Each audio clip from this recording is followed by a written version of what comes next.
Hello everyone, I am Shruti Bharti and welcome to Panacea Tutor.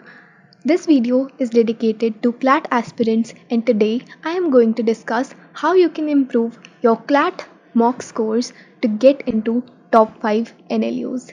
So let's get started. Let us first look at the pattern of this exam and how the questions are distributed section wise. तो जैसा कि आप इस table में देख सकते हैं, legal and GK sections से सबसे ज़्यादा क्वेश्चंस पूछे जाते हैं, मोस्टली 38 या 39 क्वेश्चंस, इसलिए इनको काफ़ी इम्पॉर्टेंट सेक्शंस माना जाता है। लीगल में 7-8 पैसेजेस दिए जाते हैं जो कि यूजुअली 450 वर्ड्स के होते हैं। क्वेश्चंस में डिफरेंट फैक्ट सिचुएशंस से सवाल पूछे जाते हैं और पैसेज में दिए गए प्रिंसिपल्स को अप्लाई करके इन क्वेश्चंस को सॉल्व करना होता है।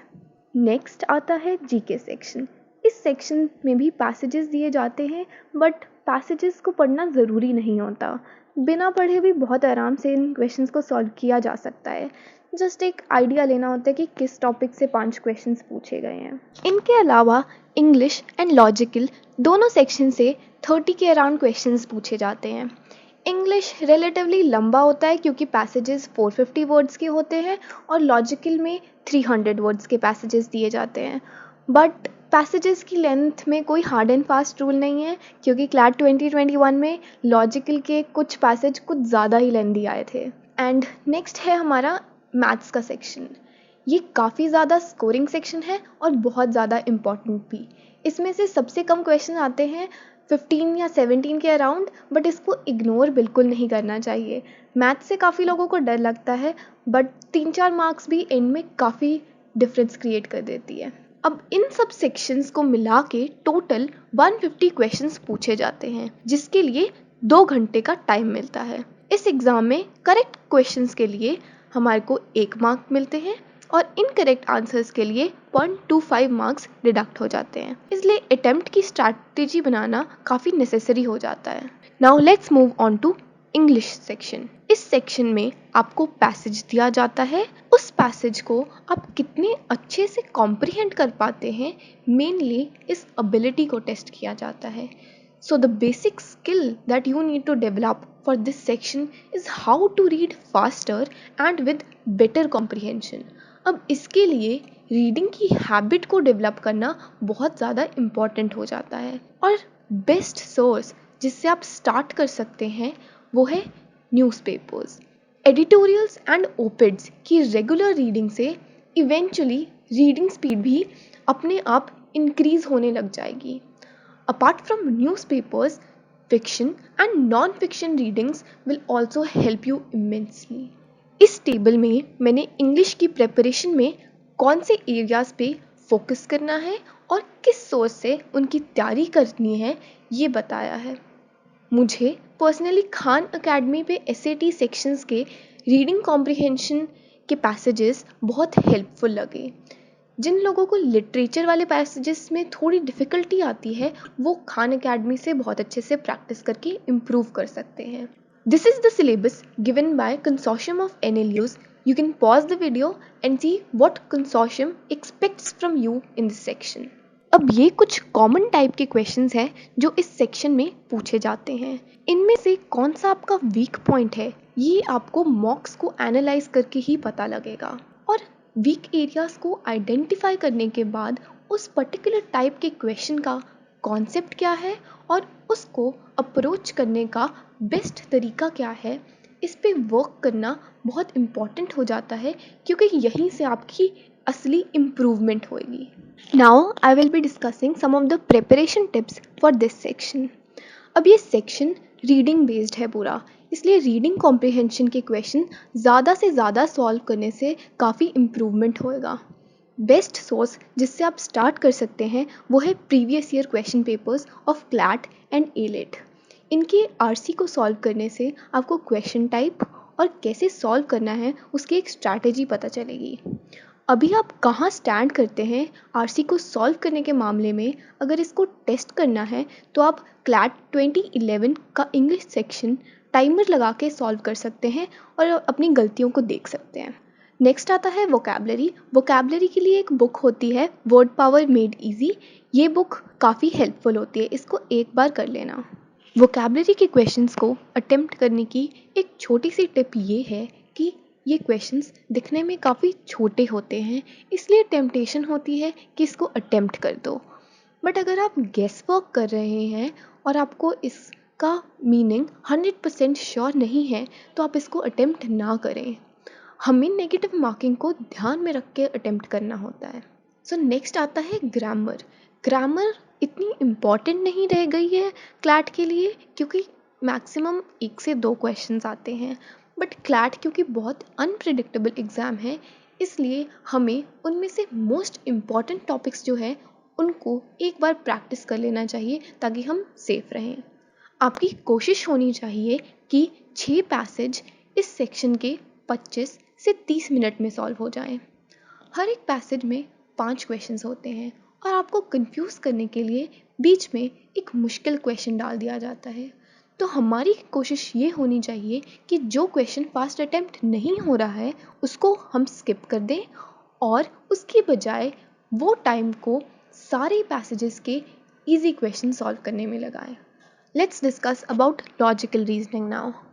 अगर आपने क्लैट 2020 और 2021 के क्वेश्चन पेपर को सॉल्व किया होगा तो आपने नोटिस करा होगा कि कुछ क्वेश्चन टाइप इंग्लिश और लॉजिकल दोनों में सेम होते हैं। Now as you can see in this slide, there's a topic list given for logical reasoning and it includes both critical as well as analytical reasoning.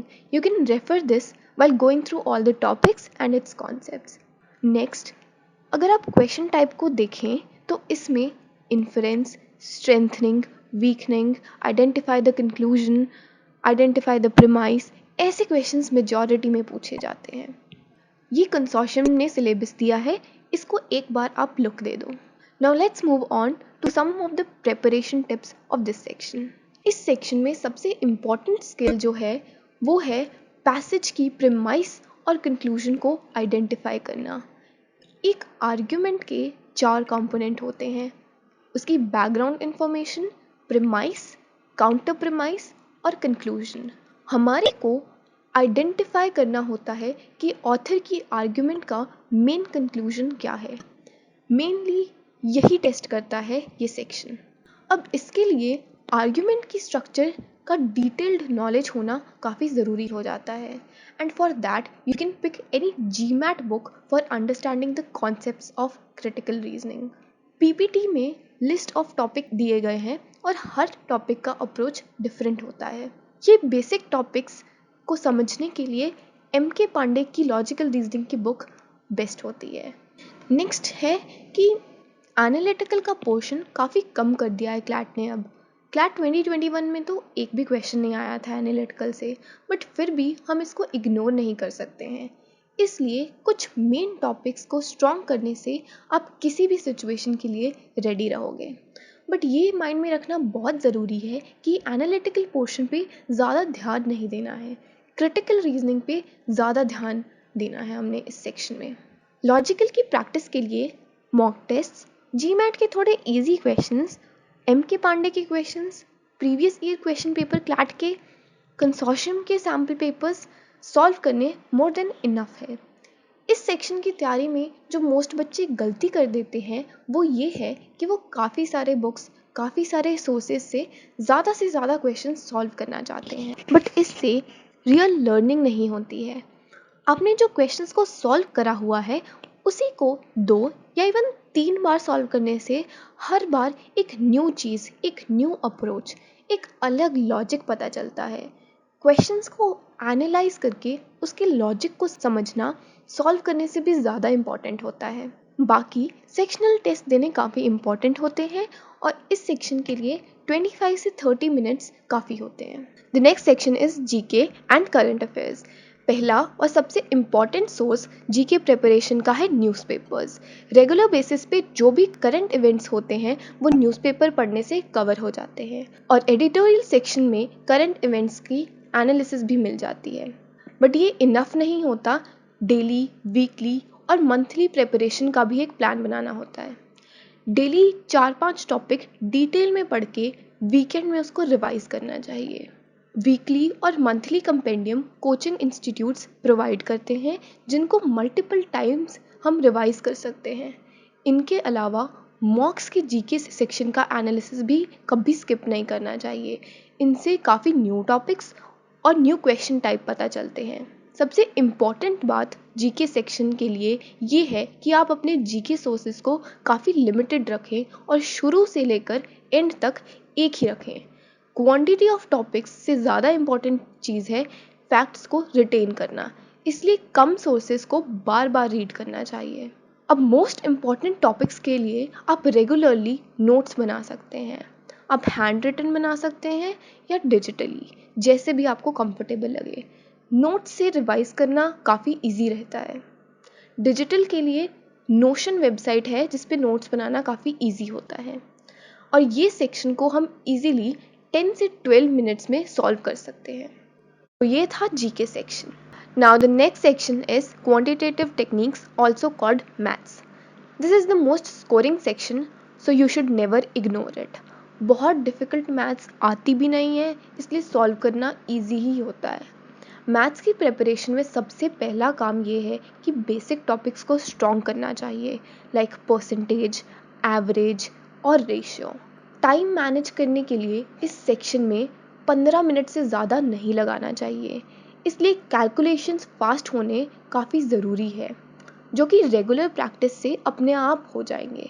So after you are done with the basic topics, then move on to other topics like set theory, data interpretation, time and work, time speed distance and profit and loss, and then practice a lot of questions from these topics. एक book है जो आप use कर सकते हैं, वो है magical book on quicker maths by M Tyra. इससे आप कॉन्सेप्ट्स और प्रैक्टिस दोनों कर सकते हैं। The key to this section is solving at least 3 to 5 sets regularly and that too with a timer. The more you will practice the better you will get at solving questions eventually. और एक attempt की tip ये है कि सभी sets को एक बार ही देख लेना पढ़ के कि किस किस टाइप के क्वेश्चंस हैं और फिर सबसे इजी वाले पहले अटेम्प्ट करना। ऐसे मत सॉल्व करना कि फर्स्ट सेट दिया हुआ है तो पहले इसी से शुरू करते हैं। इससे आप इजी सेट्स को छोड़ सकते हैं जो कम टाइम में 4-5 मार्क्स दे सकती है। अब हम आगे चलते हैं लीगल रीजनिंग सेक्शन की तरफ। लीगल रीजनिंग में सबसे ज़्यादा क्वेश्चंस पूछे जाते हैं, ऑलमोस्ट 40 के अराउंड, इसलिए इस पे ध्यान देना और भी ज़रूरी हो जाता है। इस टेबल में लीगल रीजनिंग में क्या क्या पढ़ना चाहिए आपको वो दिया गया है। हर एक टॉपिक के साथ उसके कुछ इम्पॉर्टेंट कॉन्सेप्ट्स लिखे हैं, पर हमें टॉपिक की थ्योरी सारी पढ़नी है। ये कंसोर्शियम ने सिलेबस दिया है। पैटर्न चेंज होने से पहले हमें प्रिंसिपल और फैक्ट दिए होते थे पहले से, बट अब हमें पैसेज दिया जाता है जिसमें प्रिंसिपल क्या है ये भी हमें ही डिटरमाइन करना होता है और उस प्रिंसिपल को अप्लाई करके डिफरेंट फैक्ट सिचुएशंस में आंसर देना होता है। So now coming to the preparation tips. इस सेक्शन में सबसे पहले आपको बेसिक थ्योरी पढ़नी होती है। कौन से टॉपिक्स की? Torts, criminal law, contracts, Indian constitution. ये आप किसी भी बुक से पढ़ सकते हैं, कोई भी कोचिंग इंस्टीट्यूट की या AP भारद्वाज की। इससे जो भी लीगल कॉन्सेप्ट के पैसेज आते हैं वो आपको बेटर समझ आते हैं। अब क्योंकि प्रिंसिपल और फैक्ट्स के अराउंड ही क्वेश्चंस पूछे जाते हैं, तो प्रीवियस ईयर के लीगल रीजनिंग क्वेश्चंस भी सॉल्व करने काफ़ी ज़रूरी होते हैं। इससे आपको काफ़ी हद तक लीगल में डिफरेंट प्रिंसिपल को कैसे अप्लाई करना है उसकी टेक्निक पता चल जाती है। जब आपने थ्योरी और प्रीवियस ईयर क्वेश्चंस दोनों कर लिए हैं, तो आप न्यू पैटर्न के क्वेश्चंस जितने भी क्लैट ने खुद प्रोवाइड किए हैं, जैसे 3 सैम्पल पेपर्स और 2 प्रीवियस ईयर क्वेश्चन पेपर्स, वो सॉल्व करके न्यू पैटर्न को अटेम्प्ट करने की एक स्ट्रैटेजी बना सकते हैं। पैसेज करंट लीगल इश्यूज से भी आते हैं, इसलिए उसके लिए भी आपको लाइव लॉ के आर्टिकल्स या न्यूज़पेपर एडिटोरियल्स पढ़ते रहना पड़ेगा। So after you have done all of these, then mocks play a very important role. आप इस सेक्शन के लिए टाइम कैसे मैनेज करते हैं ये मॉक्स देख के ही पता चलेगा।